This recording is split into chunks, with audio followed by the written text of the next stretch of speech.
Podcast Sapa Justa. Nem sempre justa, mas sempre sapa.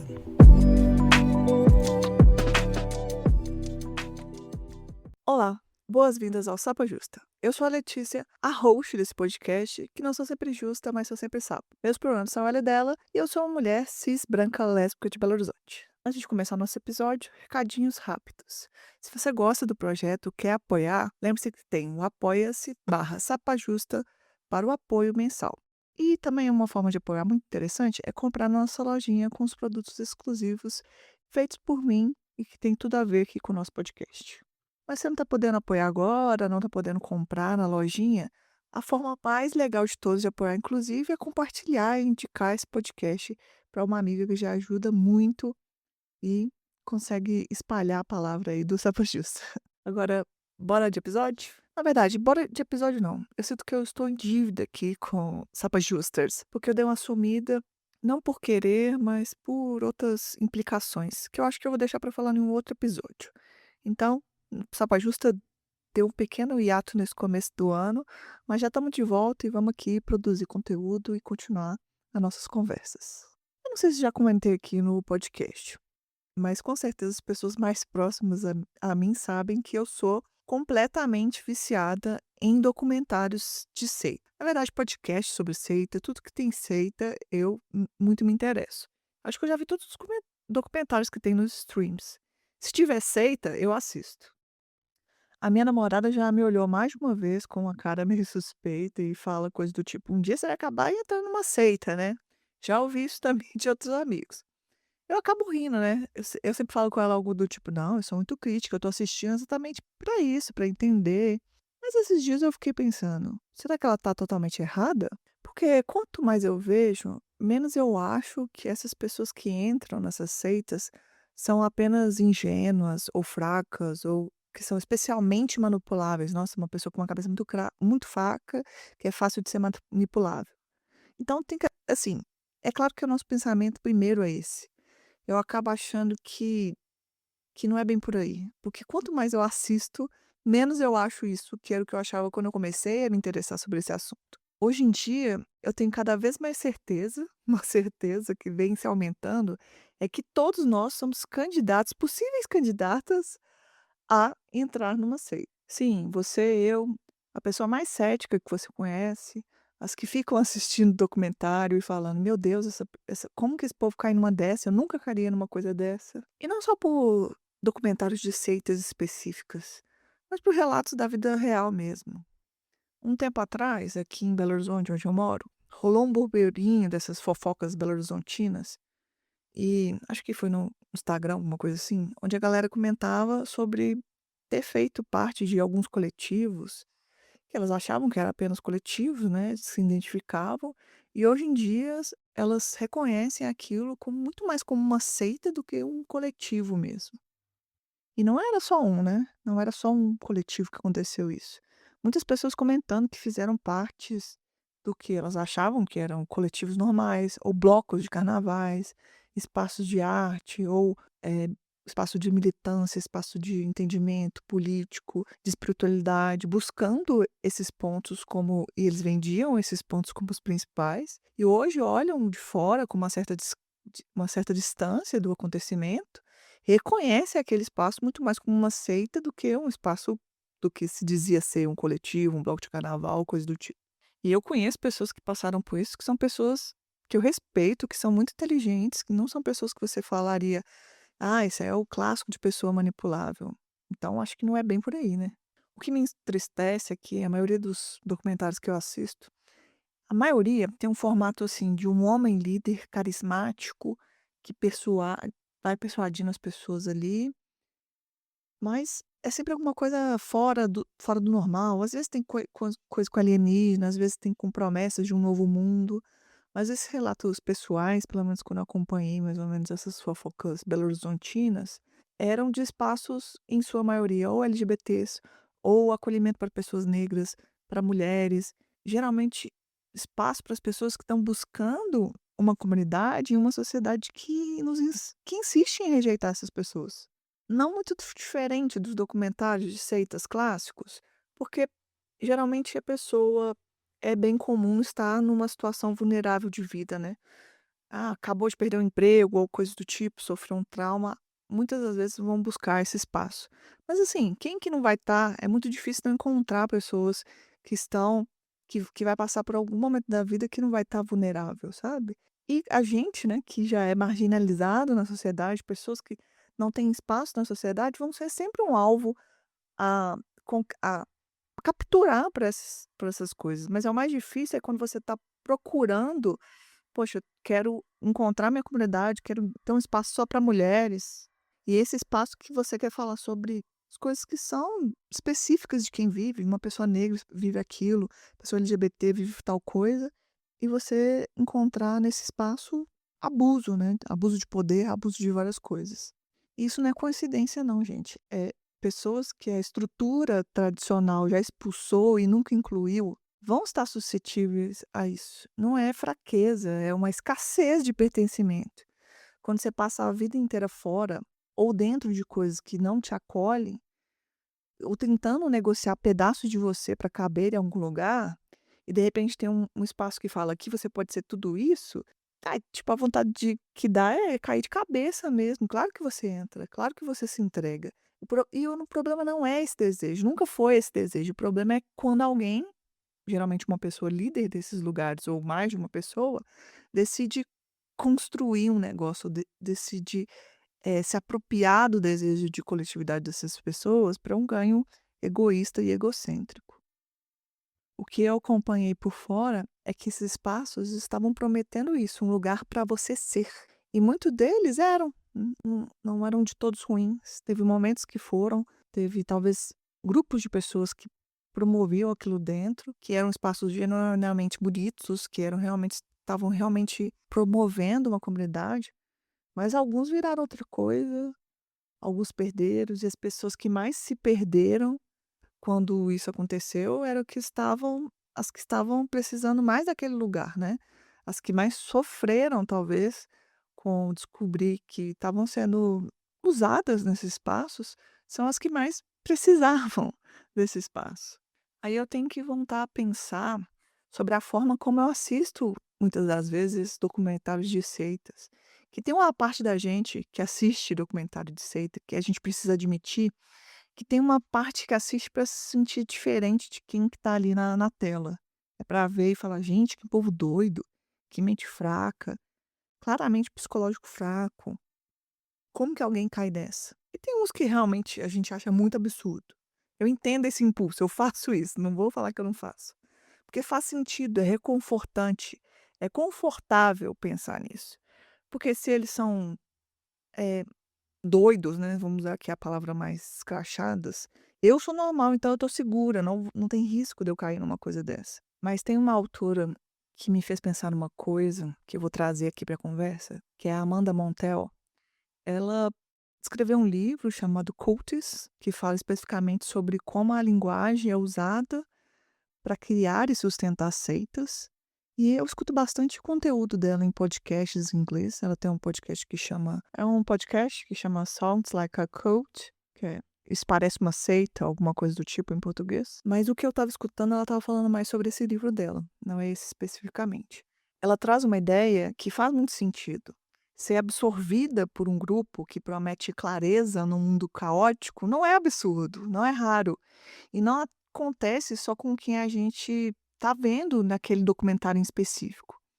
Ela fala que o que faria diferença não é você achar que você é imune, é você entender as ferramentas, começar a reconhecer padrões, porque esses padrões aparecem em muitos mais lugares que a gente imagina.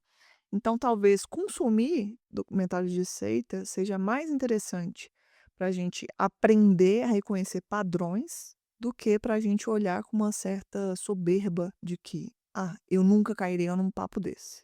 Porque o desejo por pertencimento é legítimo. Isso é um fato, isso é ponto, isso tá. Não tem como a gente não concordar com isso. O desejo de pertencer a alguma coisa não é uma fraqueza, não é uma ingenuidade, é a coisa mais humana que existe. É necessário. A gente passa talvez a vida inteira buscando isso, um lugar onde a gente é vista, reconhecida, onde faz sentido a gente estar ali. uma comunidade para a gente contribuir, aparecer, ficar bem, ter os mesmos valores, que faça a gente sentir que a gente não está sozinha, no que a gente pensa, no que a gente sente. Mesmo com atritos, mesmo com ruídos, não é um paraíso, né, um lugar perfeito onde não vai ter desentendimento. É pertencimento, é uma coisa diferente, que faz sentido. Isso não é um problema, isso é inclusive o que nos mantém vivo coletivamente, somos seres coletivos. Uma pessoa LGBT que sai de uma igreja conservadora, por exemplo, que o motivo seja ela ser aceita ou não, que ela tenha saído por discordâncias profundas, por sentir, que uma parte dela nunca vai poder ser ela mesmo, que eles aceitam ela, mas não aceitam ela como completa, ou porque não aceitam, enfim. Ela pode sair e sentir um misto de sentimentos. Pode sair e sentir falta. Não necessariamente falta da doutrina, não vai sentir falta da rejeição de ser quem ela, a rejeição que ela sente só por ela ser o que ela é, a culpa que é colocada muitas das vezes pela ser o que ela é dentro de uma religião que dói muito, mas ela muitas das vezes sai e sente falta do senso de comunidade. Por quê? Por um tempo ela poderia ignorar uma parte dela que existe ali pela comunidade, muito mais pela comunidade do que outras coisas. Eu já vi muitas, eu consumo muita coisa, né, mas já vi muita coisa sobre a importância de religião, e uma das coisas mais importantes da religião faz para a pessoa é esse senso de comunidade, é pertencer a alguma coisa, é às vezes ter um lugar para ir toda semana, pessoas que te conhecem, que sabem seu nome, que têm um senso de propósito compartilhado. Isso não é uma nostalgia de uma coisa ruim, é um reconhecimento que a estrutura em si atendia uma necessidade real, uma parte da estrutura pelo menos, e quando você sai sem ter outra estrutura para colocar no lugar, você fica vulnerável, a gente fica vulnerável. Eu já recebi histórias também de pessoas que saíram de igrejas super conservadoras e depois entraram em outras coisas que, se a gente for analisar, poderiam ser vistas como seita também, mas aí eram mais alternativas. Então, a pessoa busca aquilo ali.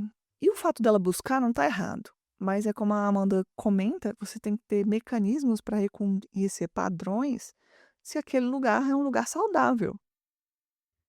Porque é um lugar que funciona como uma seita por si só, elas entendem isso do ser humano. Elas sabem que a gente é vulnerável a isso. E elas usam disso para conseguir o que elas querem. É receita pronta. Tanto que você vê muitos documentários de seita, você já começa a adivinhar como é que vai ser o caminho, como é que vira uma certa estrutura. Porque, apesar dos absurdos serem diferentes em muitos lugares, a forma como eles organizam, como manipulam as pessoas, como usam das pessoas é um pouco parecido. Quando você começa a ver esse padrão, você começa a perceber que isso está na nossa sociedade atualmente em quase todo lugar. Eu vejo assim, o mesmo impulso que leva alguém a buscar um grupo espiritual X, pode levar uma pessoa a se identificar com uma marca e ser se extrapolar com aquela forma como ela lida com aquilo, ou com o influenciador, ou dentro de uma própria empresa onde ela trabalha, porque tanto seitas quanto empresas modernas usam linguagens emocionais e de pertencimento para seduzir, né. Então expressões como comunidade, propósito, família, missão e chamado, elas aparecem tanto nos contextos religiosos, contextos de seitas, de marketing, no mundo corporativo. A diferença não é o vocabulário, mas a intenção. O vocabulário é até mudado para que essa intenção seja mais atingida, né. Se serve e qual que é a intenção disso, né, se serve para empoderar ou para explorar. Eu lembro uns anos atrás que eu trabalhei no marketing, que a gente não podia usar a palavra funcionário, aboliram a palavra funcionário. Agora a gente só era colaborador, a linguagem, né. Numa seita, às vezes, você faz muito trabalho não remunerado, mas você não é chamado de funcionário nunca. Você é uma pessoa que está ali fazendo a missão e tem dependendo da sua seita, você vai ter um nome específico, mas nunca vão falar que você é um funcionário, porque se a palavra te remete exatamente ao que você está fazendo, aí fica muito mais fácil você entender que estão mais para te explorar do que para viver em uma real comunidade. E eu conversei com algumas pessoas que passaram sobre por esses coletivos aqui, né, da minha cidade. E um amigo meu ele me enfatizou uma coisa que eu fiquei pensando muito, sabe. Ele fala que o que doía muito ele era o quanto ele se doou, enquanto que ele ficou trabalhando de graça por muito tempo, entregando seu tempo, energia, seu talento, com coisas que eram só tinha um retorno simbólico, né, o pertencimento às vezes é o retorno que eles entregam. Mas você faz parte de algo importante, você está construindo algo importante, coisa que a gente busca muito, né. Mas quando ele precisou, né, dessa comunidade é assim, você entrega e você recebe de volta, não é só um lado. Mas nesse caso, que a gente já vê como uma seita, quando ele precisou ou quando ele questionou, o apoio não foi exatamente recíproco, né. Aí eu me pergunto, né, isso soa familiar para mais alguém? Soa familiar para você que está me ouvindo? Porque o que torna uma seita perigosa é que eu volto a repetir, não é exatamente esse desejo de conexão e desejo de coletivo. Esse é uma parte inerente. Mas o que é perigoso é quando esse desejo é explorado. Você pode estar fazendo parte de algum coletivo aí, e alguma não precisa nem ser coletivo, né, algum culto, alguma coisa. Pode ser várias coisas, tá. E seria bom a gente começar a reconhecer esses padrões, né, porque geralmente você começa a ver sinais como, por exemplo, a concentração de poder geralmente está em uma pessoa. Pô, o coletivo não é para um bem maior, não é sobre as pessoas LGBTs do mundo, né? Sobre a gente entender a importância das nossas especificidades, sobre ser mulher nesse mundo, sobre caminhar como que a minha raça influencia aqui nessa vivência. Mas de repente a pessoa, quem é o grande ídolo desse coletivo é uma ou 2 pessoas. Geralmente essas pessoas são muito carismáticas, né, isso é uma coisa clássica, o líder ou a líder de uma seita geralmente tem muito carisma e pouca prestação de conta, perceba isso, muito carisma e pouca prestação de contas, né, pouca prestação de conta. E vem junto com isso também, né, o que o meu amigo relatou e que eu vejo bastante, é essa exploração. Então você explora ou o talento da pessoa, ou o trabalho da pessoa, o dinheiro, a pegadinha da pessoa, uma porcentagemzinha ali do seu salário, o tempo que você influencia ali, e tudo isso, o dinheiro, o trabalho, o tempo, elas só fluem para cima, só sobem para cima na hierarquia. Elas não voltam, assim, para a comunidade, para o povo, você vê pouca coisa, você vê quase nada. E muita manipulação da narrativa, né, você fica até confusa com os seus próprios pensamentos, porque se você questiona aquilo, se você questiona, quer dizer que você não está tão dentro, você não está, "Pô, tipo, isso aqui não é tão importante para você". Essa narrativa que questionar é trair, que dúvida é falta de comprometimento. E tem essa coisa bem clássica de seita que é isolamento, né. Aí o isolamento ou da sua família, dos seus amigos, mas pode ser de qualquer perspectiva externa que possa relativizar o que está acontecendo ali dentro. Então, tipo, às vezes você vai contar para uma pessoa que não faz parte do coletivo algo que você ouviu e aquela pessoa vai te dar um feedback: "Pô, cara, isso é meio estranho o que você tá falando". E quando você traz isso de volta para o ambiente que você tá, para a seita que você tá, você fala assim: "Não, acho que essa pessoa não tá querendo que você evolua, então você tem que se afastar dela". Assim, eu não tenho nenhum terço, né, porque a Amanda escreveu um livro sobre isso, acho que não é nem um texto do que eu falei aqui, acho que eu falei as coisas que sempre presto atenção, que eu acho que são importantes, porque essas, inclusive, a gente consegue identificar em vários ambientes. Tem um documentário específico dos 500 que eu já vi, que acho que tá na Netflix, que chama Twin Flames, que ilustra essa coisa de seita de um jeito bem bizarro. É sobre um casal que criou o que eles chamavam de um grupo espiritual para ajudar as pessoas em busca do seu verdadeiro amor, achar essa tal Twin Flames, que eu acho que é uma coisa tipo alma gêmea. Eles falam que não é alma gêmea, mas é praticamente a mesma coisa. Começa de uma forma simples, reuniões, online, as coisas acessíveis. Aí você pensa no começo, tá, que é até legal, parece uma coisa assim, a pessoa que tá querendo encontrar uma gêmea ali, pô, que inofensiva até, né, quase um Tinder coletivo. E no começo eu falo assim: "Ah, até uma seita, eh, inclusiva", porque eu vejo pessoas diversas, e geralmente essas seitas, muitas delas vêm com alguma coisa bem tradicional para você enquadrar em certos padrões da sociedade. Nessa não, essa parecia até bem despojada, Mas essa mulher trans mesmo, ela relata depois que acontecia várias coisas absurdas. Tem uma mulher que os líderes coagem, é assim, é coação, não tem condição, a perseguir um homem que já falou com ela que não quer nada com ela. Ele falou inclusive que ele é um homem gay, mas os líderes insistem e falam: "Não, ele é sua alma gêmea, você tem que ir atrás". Ela chega a receber uma ordem de restrição lá contra ela, para não chegar mais perto dos cara. É muito absurdo. Tem uma outra mulher que é coagida a ficar num relacionamento completamente abusivo, né, aí é o que eu penso, né, esse é o que a gente mais vê nas igrejas tradicionais. Essa ideia que Deus escolheu aquela pessoa para você, então você tem que aguentar. E começam a entender, né, que a sua resistência é falta de fé.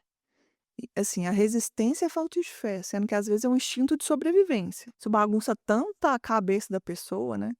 Não, a pessoa ela acha absurdo muitas das coisas que tá acontecendo, mas ela é completamente manipulada ali, de uma forma bem consistente, com uma fórmula que já existe há muito tempo aí, porque funciona. A linguagem até muda muitas vezes, mas a linguagem é usada para manipular. Tanto a linguagem como a lógica que se aplica é usada intencionalmente. Isso me faz, querer falar de um outro ponto que a Amanda Motel traz e que ilumina muitas das minhas dúvidas sobre isso, que traz um contexto muito importante, é que ela diz que as dinâmicas nocivas das seitas são essencialmente as mesmas que sustentam a nossa estrutura capitalista, só que em escala menor. Ela chama as seitas de algo como um tubo de ensaio social, com a mesma lógica, mais concentradas e mais visíveis. Exploração, hierarquia, manipulação de desejos humanos legítimos, pertencimento, segurança, propósito. A promessa que se você trabalhar mais, acreditar mais, der mais de você, você vai chegar lá. O vocabulário de família e missão, de chamado, que aparece tanto em um grupo espiritual, como um processo coletivo de startup, como numa campanha de marca, ou sou influencer promovendo algo não muito moral. E quando ela traz esse ponto, e quando a gente começa a enxergar isso, fica mais difícil assistir um documentário de seita com aquela sensação de: "Olha que loucura, ainda bem que eu não seria assim". Porque a gente está dentro de estruturas parecidas, só que maiores, mais normalizadas e com mais produção de conteúdo que justifica que mais produção de conteúdo justificando por que que elas fazem sentido. Mas será que fazem mesmo? Mas o que me deu vontade de falar sobre isso, claro que foi, como eu disse, meu vício em assistir coisas de seita, e também esse acontecimento mais ou menos recente que aconteceu aqui na minha cidade, e de eu ter percebido que a maioria dos casos envolviam, em sua maioria, pessoas LGBTs, mulheres, pessoas negras. Eu pensei: "Véi, isso é um ponto que a gente tem que ter atenção, a gente tem que estar mais protegida. Nós somos, mais vulneráveis, então nós temos que se preocupar mais com essas coisas, assim, porque é bem provável que a gente queira achar conforto nesses espaços. E é mais que natural que a gente procure, porque a gente é ressarchado de vários espaços. Então me entristece muito ver espaços que foram criados com esse objetivo sendo distorcidos e usados para se aproveitar das pessoas. Mas algo que tem me atormentado também, e que eu tenho pensado muito ultimamente, e que tem a ver com tudo isso, é um pouco dessa decadência do pensamento crítico. E eu não tô falando aqui de um lugar de arrogância intelectual não, não me entendam mal. Eu tô falando mais de uma observação sobre como a gente consome coisas hoje, como consome conteúdos hoje. Talvez a velocidade, o volume, o formato. Eu acho que tudo meio que acaba conspirando pra gente ter se sentir na obrigação de ter opiniões muito rápido. Opiniões sobre muitas coisas, sem profundidade em quase nada, né. E quando não tem eu acho que quando a gente não tem profundidade em muitas coisas, a gente não tem Acho que a gente não cria ferramenta para questionar. Eu tenho pensado sobre isso. Eu particularmente tenho preferido falar com poucas pessoas, mas de forma profunda, sem jeito certo ou errado. Mas eu percebo que isso me dá algo importante. Tempo para pensar mais, tempo para pensar antes, tempo de assimilar. Eu, pelo menos, preciso disso. Que isso me dá tempo de descortar, tempo para mudar de ideia de forma minimamente consciente. Errando também, né? Mas tentando. Eu acho que a Amanda, que eu citei aqui no episódio, fala muito sobre isso.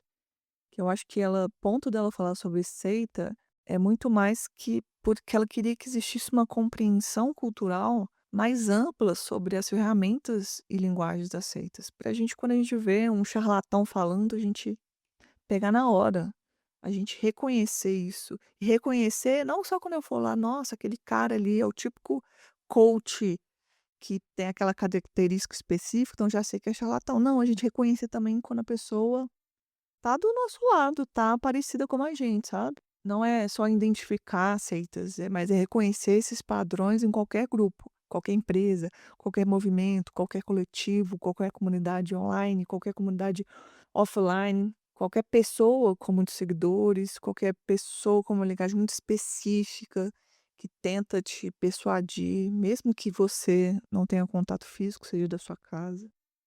Então, voltando pra piada ou coisa séria que a minha namorada sempre fala, que um dia eu vou entrar pra uma seita, eu acho que a melhor resposta que eu tenho pra ela, não é a que eu dava antes, do tipo: "Ah, não, eu sou crítica demais pra isso, nunca que eu ia cair numa coisa dessa". Talvez eu espero que não, por isso que eu continuo tentando prestar atenção em mim mesma, prestar atenção nos grupos que eu faço parte, no que me atrai por quê. O porquê o primeiro acho que porque o primeiro passo para a gente não ser manipulada, talvez, é admitir que é bem possível que a gente seja. Todos nós somos candidatos, todos nós somos candidatas. Eu acho que isso nem é um exagero ou pessimista, eu acho que é honestidade, clareza, que eu acho que a partir daí que a gente começa a cultivar o tipo de pensamento crítico que realmente nos protege. Não um pensamento crítico que acha que está acima de tudo, mas o que sabe que precisa estar sempre atenta.